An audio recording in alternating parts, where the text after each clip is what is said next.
Assalamualaikum warahmatullahi wabarakatuh. Shalom, Om Swastiastu, Namo Buddhaya, Salam Kebajikan Rahayu. Yang terhormat Bapak Dr. Andes Haji Agus Sunaryo MM, selaku dosen pengampu mata kuliah pengembangan bahan ajar. Yang saya banggakan seluruh rekan-rekan mahasiswa dan penonton yang berbahagia. Perkenalkan, nama saya Rika Amalia dengan NPM 211-872-03050 dari Prodi Pendidikan Ekonomi 4B, Fakultas Sosial dan Humaniora Universitas Bhinneka PGRI. Di sini saya akan membawakan materi terkait dengan ilmu ekonomi. Untuk materi konsep ilmu ekonomi terdapat dua submateri besar, yaitu yang pertama ada deskripsi ilmu ekonomi, yang kedua adalah masalah pokok inti ekonomi. Nah, karena ilmu ekonomi sebenarnya bersinggungan langsung dengan kehidupan sehari-hari, maka ada beberapa pengertian dari ilmu ekonomi itu sendiri dari beberapa ahli. Adapun beberapa pengertian ilmu ekonomi dari beberapa ahli. Yang pertama, menurut Adam Smith. Adam Smith mengatakan bahwa ekonomi ialah penyelidikan tentang keadaan dan sebab adanya kekayaan negara. Adapun pengertian dari GBC. Nah, GBC di sini menyatakan bahwa ekonomi sebagai suatu kajian peraturan yang bisa menentukan kekayaan. Nah, dari Adam Smith dan juga GBC, kita juga bisa melihat pengertian dari J.S. Mill. Nah, kalau menurut J.S. Mill, ekonomi adalah ilmu praktis tentang produksi dan distribusi kekayaan. Dan dari Alfred Marshall. Nah, Marshall mengatakan bahwa ekonomi adalah studi tentang umat manusia dalam usaha mengkaji bagian dari tindakan individu dan sosial yang paling dekat dengan pencapaian dan penggunaan kesejahteraan materialnya atau materinya. Lalu adapun pengertian dari Penson, menurut Penson, ekonomi adalah ilmu kesejahteraan material. Yang kelima, menurut Lionel Robbins, bukan Lionel Messi ya. Menurut Robbins mengatakan bahwa ekonomi adalah ilmu yang mempelajari perilaku manusia sebagai kaitan antara tujuan dan sarana yang langka, yang mempunyai banyak alternatif kegunaan. Selanjutnya kita akan membahas terkait dengan pembagian ilmu ekonomi. Ilmu ekonomi dibagi menjadi tiga, yaitu yang pertama ada teori deskriptif, yang kedua ada teori ekonomi, dan yang ketiga ada teori terapan. Nah, pembagian ilmu ekonomi yang pertama adalah ekonomi deskriptif. Ekonomi deskriptif merupakan analisis ekonomi yang menggambarkan keadaan ekonomi yang sebenarnya berdasarkan fakta dalam perekonomian. Sebagai contoh, keadaan petani di Jawa Timur, keadaan ekonomi pasca COVID-19, keadaan ekonomi di Korea, maupun keadaan perekonomian di Indonesia saat ini. Lalu, pembagian ilmu ekonomi yang kedua adalah teori ekonomi. Merupakan teori yang menjelaskan dan merumuskan pengertian, menjelaskan hubungan sebab, akibat, serta menjelaskan cara kerja sistem perekonomian dalam kehidupan masyarakat. Untuk teori ekonomi itu sendiri juga masih dibagi menjadi dua, yaitu yang pertama ada teori mikro dan juga teori ekonomi makro. Baik, yang pertama ada teori ekonomi mikro. Teori ekonomi mikro atau sering disebut dengan istilah teori harga merupakan salah satu cabang ilmu ekonomi yang menitik beratkan pada perilaku ekonomi individu rumah tangga, perusahaan, dan pasar. Teori ekonomi mikro memberikan suatu metode kepada setiap individu untuk mengolah sumber daya ekonomi yang dimiliki bersifat terbatas agar dapat dimanfaatkan secara efisien.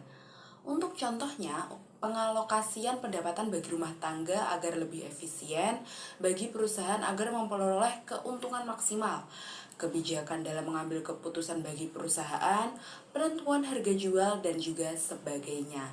Lalu yang kedua ada teori ekonomi makro. Untuk teori ekonomi makro yang merupakan salah satu cabang ekonomi yang menitik beratkan pembahasan mengenai perekonomian secara keseluruhan atau agregatif. Teori ekonomi makro membahas mengenai keseluruhan perilaku rumah tangga, perusahaan, dan pasar dalam perekonomian. Jika dalam ekonomi mikro membahas perilaku individu perusahaan, dalam ekonomi makro membahas perilaku seluruh perusahaan yang terdapat dalam satu perekonomian.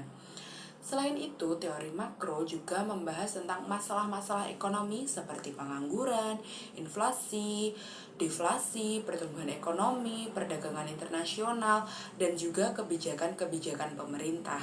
Jadi, kalau ekonomi mikro itu membahas terkait perekonomian dengan skala yang kecil, untuk ekonomi makro dengan skala yang jauh lebih besar daripada ekonomi mikro. Nah, untuk pembagian ekonomi yang ketiga ada ekonomi terapan. Ekonomi terapan merupakan salah satu cabang ilmu ekonomi yang menganalisis teori ekonomi untuk merumuskan kebijakan dan pedoman atau standar yang tepat dalam mengatasi masalah ekonomi tertentu. Ekonomi terapan dapat diterapkan dalam manajemen keluarga, bisnis atau pemerintah, bidang kesehatan ataupun pendidikan, sehingga ekonomi terapan merupakan ekonomi yang bersifat praktis. Contoh ekonomi terapan yaitu ekonomi perbankan, ekonomi moneter, dan ekonomi perusahaan. Selanjutnya, peran dan manfaat mempelajari ilmu ekonomi. Sebenarnya sudah saya singgung di awal tadi bahwasannya ilmu ekonomi ini banyak sekali manfaatnya. Namun, mengapa sih kita perlu mempelajari ilmu ekonomi? Ilmu ekonomi mempunyai peran yang sangat penting dalam kehidupan, yaitu untuk membantu memecahkan masalah ekonomi tentunya. Secara individu dengan memanfaatkan ilmu ekonomi, kita dapat mengatur kehidupan pribadi kita, seperti bagaimana mengalokasikan uang yang terbatas, waktu yang terbatas, dan tempat yang terbatas. Setiap individu mempunyai cara-cara tersendiri dalam mengalokasikan keterbatasan pendapatan untuk mencapai sesuatu yang diinginkan. Nah, adapun peran ilmu ekonomi yang lebih luas adalah membantu menyelesaikan berbagai permasalahan yang terjadi di masyarakat, negara, ataupun dunia internasional karena kelangkaan yang dirasakan oleh semua pihak. Sementara itu, menurut Menkyu, manfaat mempelajari ilmu ekonomi yaitu yang pertama, ilmu ekonomi dapat membantu memahami wujud perilaku ekonomi dalam dunia nyata secara lebih baik. Kedua, dengan mempelajari ilmu ekonomi akan membuat seseorang lebih mahir atau lihai dalam perekonomian. Dengan menguasai ilmu ekonomi akan memberikan pemahaman atas potensi dan keterbatasan dan juga bijak dalam memenuhi ekonomi atau memenuhi kebutuhan itu sendiri. Akhirnya kita memasuki topik yang kedua yaitu inti masalah ekonomi. Masalah inti ekonomi adalah kelangkaan atau scarcity. Nah, scarcity adalah ketika kebutuhannya ini sangat tidak terbatas namun alat pemenuh kebutuhannya ini terbatas. Sehingga kebutuhan-kebutuhan yang tidak terpenuhi tersebut menimbulkan kelangkaan terhadap barang yang diminta atau alat pemenuh kebutuhan yang diminta. Untuk kebutuhan tersebut memiliki beberapa hal yang bisa dilihat dari faktor-faktor tertentu. Yang pertama, jika dilihat dari kebutuhan dari faktor manusia. Yang pertama ada dari faktor lingkungan. Ini sudah pasti, lingkungan yang berbeda akan memberikan kebutuhan yang berbeda pula.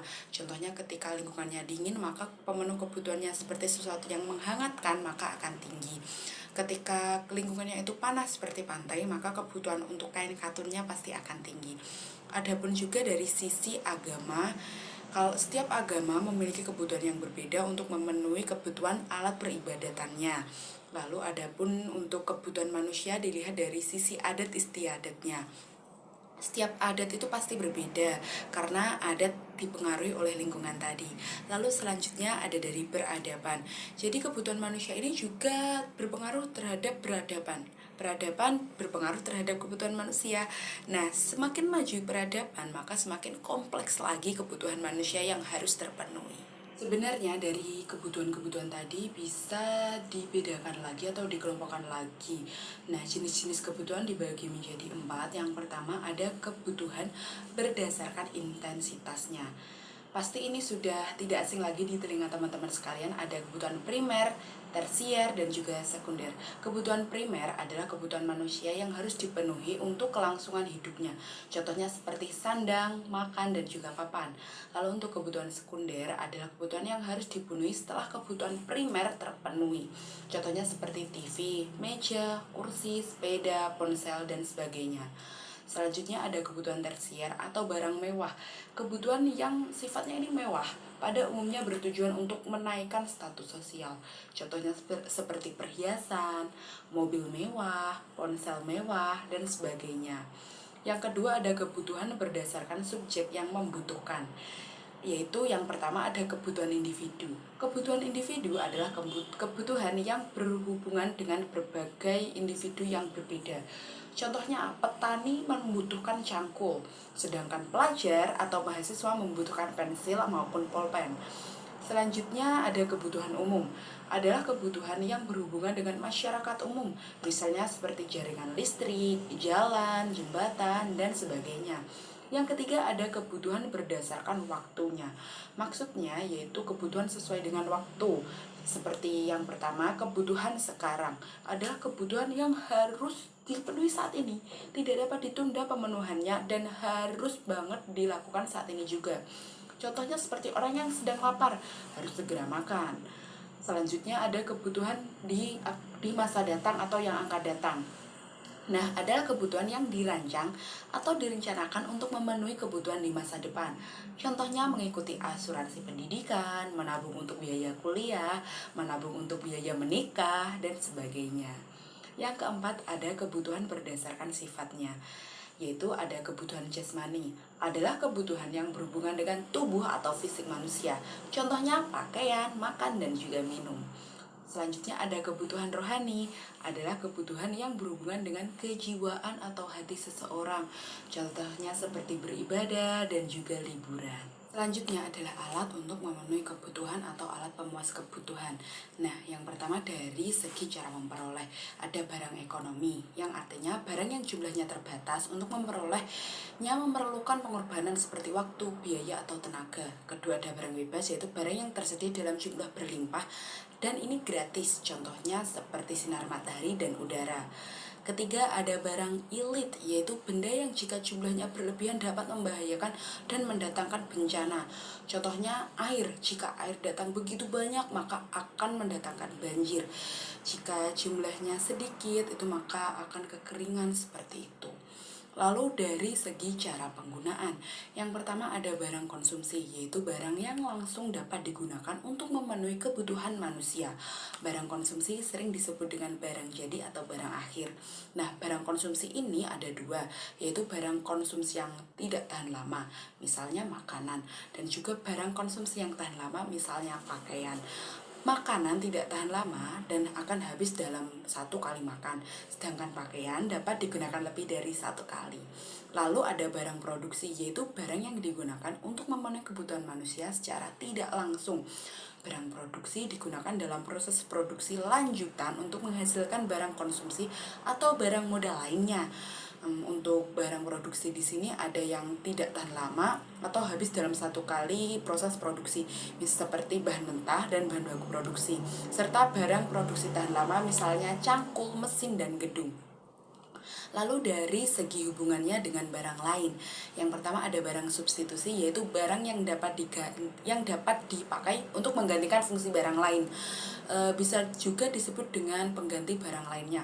Misalnya singkong untuk menggantikan beras, telur untuk menggantikan daging, kertas pembungkus untuk menggantikan daun. Lalu ada barang komplementer, yaitu barang yang bersifat sebagai pelengkap untuk barang lainnya. Barang komplementer disebut juga barang pelengkap, misalnya mobil dengan bensin, pulpen dengan tinta. Adapun dari segi proses pembuatannya, yang pertama ada barang mentah, yaitu barang yang belum digunakan tanpa pengolahan terlebih dahulu, misalnya biji besi. Lalu selanjutnya ada barang setengah jadi, barang yang telah diproses pada tahap tertentu tapi belum menjadi barang siap pakai, contohnya seperti benang, kopra, dan tepung beras. Lalu ada barang jadi, yaitu barang yang telah diproses sehingga siap untuk digunakan, misalnya seperti pakaian, sepatu, tas, buku, dan juga pensil. Lalu bagaimana cara kita melawan kelangkaan atau scarcity tersebut? Yang pertama ada memanfaatkan biaya peluang atau opportunity cost. Biaya peluang merupakan biaya yang timbul karena seseorang memilih sebuah peluang atau kesempatan yang dianggap terbaik dari beberapa pilihan yang tersedia. Biaya peluang dapat terjadi pada individu ataupun pada perusahaan. Biaya peluang tidak harus berupa uang, tetapi bisa berupa waktu, kesempatan, keuntungan pada masa depan, ataupun kesenangan. Cara yang kedua yaitu menentukan pilihan yang tepat. Dalam menentukan pilihan ada beberapa hal yang perlu kita lakukan, yaitu yang pertama, menganalisis biaya peluang. Dalam konsep biaya peluang, orang akan mengambil keputusan atau pilihan yang paling menguntungkan. Selanjutnya, analisis biaya manfaat, yaitu suatu teknik yang digunakan untuk membandingkan berbagai biaya dengan manfaat yang diharapkan. Cara yang ketiga yaitu mengidentifikasi faktor pendorong kegiatan ekonomi dalam melakukan pilihan yang tepat. Kita harus dapat mempertimbangkan motif yang mendasarinya, apakah eksternal atau internal. Yang keempat yaitu menyadari trade-off, situasi ketika seseorang harus membuat keputusan untuk memilih sesuatu dengan mengorbankan hal lain dengan alasan yang ekonomis. Cara yang kelima atau langkah yang kelima yaitu berpegang pada prinsip ekonomi. Hal ini bertujuan memperoleh keuntungan maksimal dengan pengorbanan minimal. Demikian tadi pemaparan materi yang dapat saya sampaikan. Semoga bermanfaat, semoga bisa memenuhi nilai mata kuliah pengembangan bahan ajar saya dan juga bisa bermanfaat untuk semuanya. Terima kasih atas perhatiannya. Mohon maaf bila ada salah dan juga tutur kata. Terima kasih dan wassalamualaikum warahmatullahi wabarakatuh.